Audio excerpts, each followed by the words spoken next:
ولی پیغمبرمون میگه هر کسی که اگر سحر برای خاطر نداشتنی در خانه چیزی اگر بخیزه و میگه هم تا چهرش ترش کنه غمدار کچا بگیرد، او همچنان است که خداوند در بین مردم غیبت کرده است.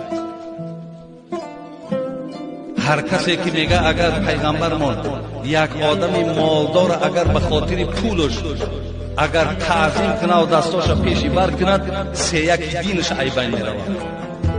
این عالم برادرای عزیز وقتی این گپ از مردک پولدار کشنید گفت شرم میاد در یک خانه قرار دارم که صاحب این خانه ماندگی من اصلا حاجت طلب کنم.